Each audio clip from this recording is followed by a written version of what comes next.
We are a nation that allowed Russia to devastate a country, Ukraine, killing hundreds of thousands of people, and it will only get worse. It would never have happened with me as your commander-in-chief. We've got a federal bureau of investigation that won't allow bad election-changing facts to be presented to the public, where Hunter Biden's laptop was Russian disinformation when they knew it wasn't. And we have a president who is cognitively impaired and in no condition to lead our country, which may end up in World War III, where crime is rampant like never before, where the economy has been collapsing, where more people died of COVID in 2021 than in 2020. We are a nation that is allowing Iran to build a massive nuclear weapon and China to use the trillions of dollars it has taken from us to build a military to rival. What was that?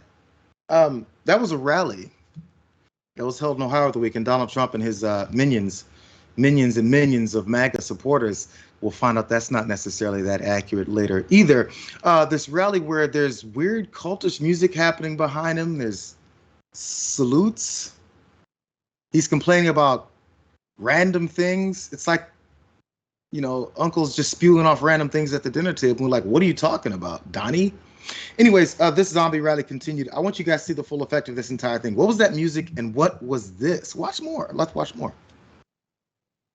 It was hardworking patriots like you who built this country, and it is hardworking patriots like you who are going to save our country.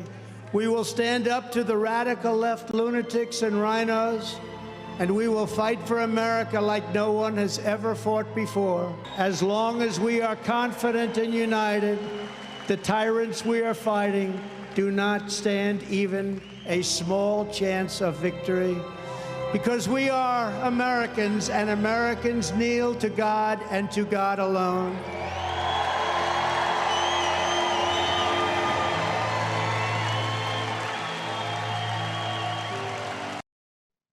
Doesn't sound like a very unifying message that the conservatives keep talking about we need in this country. Let's go through those things now. We're going to stand up to those radical lunatics and rhinos. We're not going to let them take our country. Who are they proposing to fight against? America, right? And if you're not standing and kneeling to God and God alone, is that who you're fighting? Is that the World War III that you're talking about? He meant Civil War, because that's the first step that many of these radical, racist, rabid, bigoted conservatives actually want. I'm going to point out this big, obvious comparison here that Mark Greenberg over on Twitter pointed out from what we saw, the imagery from that rally there. There's his blocked together tweet. Of course, I mean, it's the first thing people can see.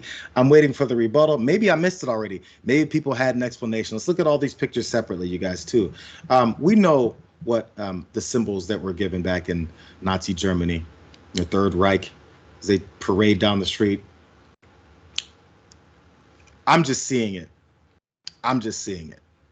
Oh, I'm sorry. They have one finger pointed up, pointed towards their dear leader, their Lord and Savior, Donald Trump.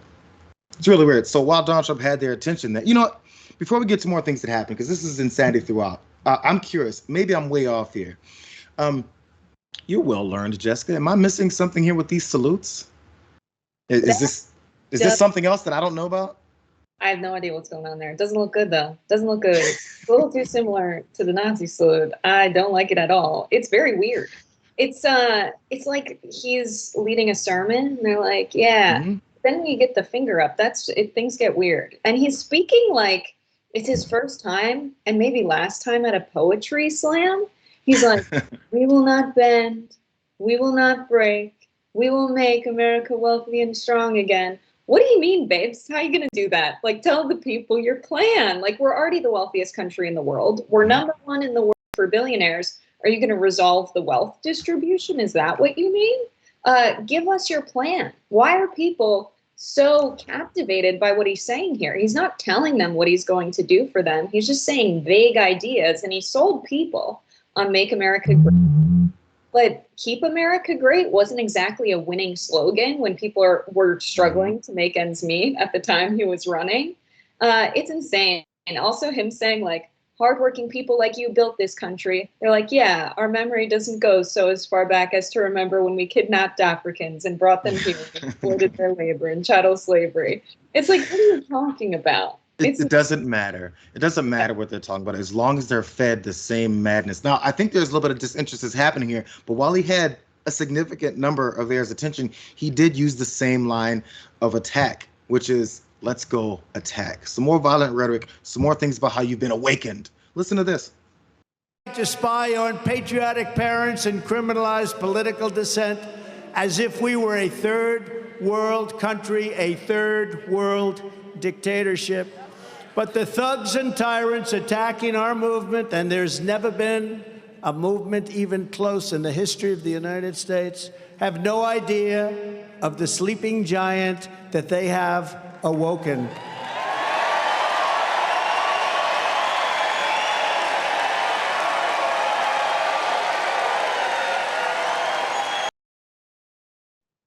What does that mean? They've awakened them to then do what? Now what are you going to do? You're going to attack? Again, who's the enemy? We're not talking about anything outside of America. The enemy within. They're looking to attack their own country that they, of course, apparently hate. Now, by the way, this propaganda, we talked about the Nazi comparisons, this propaganda that they're pushing is continuous. And again, back when he was in Pennsylvania, there was similar things that were said. You have to say it over and over and over again. We're the greatest movement ever. They're coming for us. Time to attack. Watch. Before our very eyes, our beloved country is being taken over by the very people who turned democracies into dictatorships and into ultimately ruination.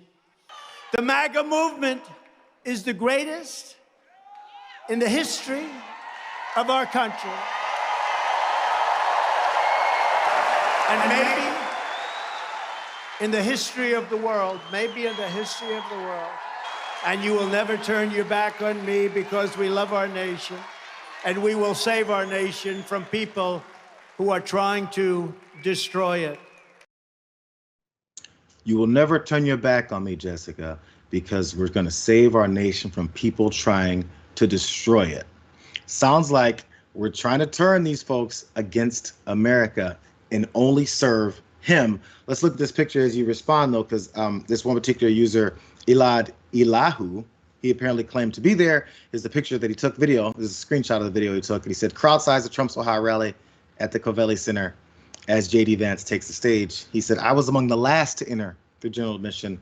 And there's that raucous crowd. I guess that's a little bit of good news. A little bit of good news, at least. What are you thinking, man? We need people going to every Trump rally taking pictures like that because, wow, they're getting the camera angles right to make it seem like a packed stadium. Mm-hmm. That is insane. The reason I think, though, that people take to what Trump is saying is because they know something's up in the country. They see the deterioration of social programs, our schools, our infrastructure, jobs are bad. People don't have benefits like they used to. They can't retire. They know things aren't going well in the country, and because our public education is so trash, we don't teach about economics or accurate history or what's going on politically, really.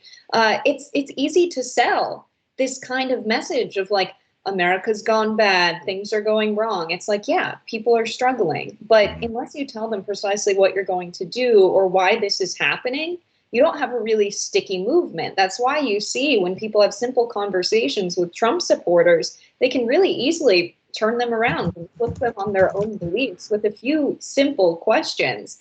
And so what's really missing is like the Democratic Party doesn't really care to fight and they're not really offering alternatives. But if there was a real opposition third party, it would be easy to organize these people out of their beliefs. There are some that are extremely racist, and that's why they're in the movement. But everyone else, I knocked doors for a long time. I've talked to Trump supporters for hours. They're not a hard get, actually. Well, because that's the thing, and that's why what they'll get fed. Imagine if you only seen stuff like this. This is your basis for political discourse. This is your basis for what you think is happening in the country. You just might be radicalized. Because on top of that, as I mentioned with the Ron DeSantis thing, trying to send 50 folks up to Martha's Vineyard, the point is to keep things destroyed. Keep these folks, your followers, in a bad situation so that you can radicalize them, so that you can turn them violent. They're in a bad situation. If things get better for them, if you propose policy and actually give them somewhere they can better their lives, they're not all angry. They're not against whoever it is that you've told them to be angry against and not them. and suddenly happiness is happening and not anger. Anger votes and potential violence when you start to lose, like it looks like they are legally, especially.